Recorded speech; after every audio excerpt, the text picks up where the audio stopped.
Cartoon share দেওয়ার জন্য হাসান ইনামকে গ্রেফতার করা হবে মাননীয় স্পিকার।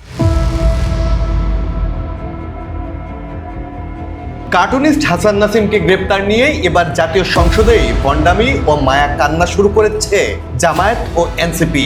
জাতীয় সংসদের চিফ হুইপ নুরুল ইসলাম মনিকে নিয়ে ব্যঙ্গাত্মক কার্টুন প্রচারের কারণেই তাকে গ্রেপ্তার করা হয়েছে বলে সংসদে জামায়াত ও এনসিপি মায়া কান্না করলেও পেছনের গল্পটা একদমই আলাদা।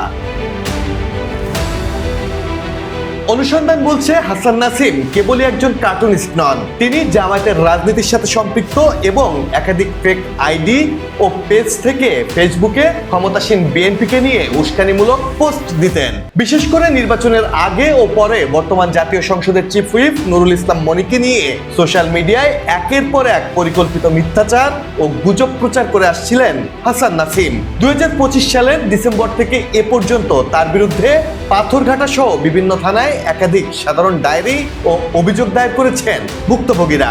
অনুসন্ধানে আরো জানা গেছে কার্টুনিস্ট হাসান নাসিমকে ব্যবহার করে বিএনপির বিরুদ্ধে অপপ্রচার চালাতো জামায়াত ও এনসিপি। সম্প্রতি হাসান নাসিম গ্রেপ্তার হওয়ার পর থলের বিড়াল বেরিয়ে যাওয়ার ভয়ে রীতিমতো ঘুম হারাম হয়ে গেছে দল দুটির, যে কারণে হাসান নাসিমকে জেল থেকে বের করতে মরিয়া জামায়াত আমির ডাক্তার শফিকুর রহমান ও এনসিপি নেতা হাসনাত আব্দুল্লাহ সংসদে দাঁড়িয়ে মায়া কান্না ও একের পর এক মিথ্যাচার শুরু করেছে।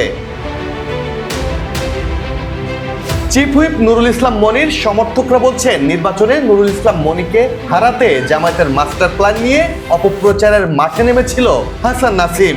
বাধ্য হয়ে কার্টুনিস্ট হাসান নাসিমের বিরুদ্ধে 6 জানুয়ারি জেলা প্রশাসক ও রিটার্নিং অফিসার বরাবর লিখিত অভিযোগ দাখিল করেছিলেন নুরুল ইসলাম মনি।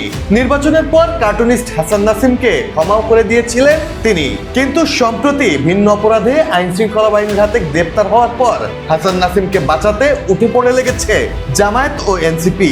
আর তাতেই গোটা দৃশ্যপট এখন পরিষ্কার যে আড়ালে থেকে হাসান নাসিমদের চালানো এসব অপকর্মের মাস্টারমাইন্ড ছিল জামায়াত ও এনসিপি।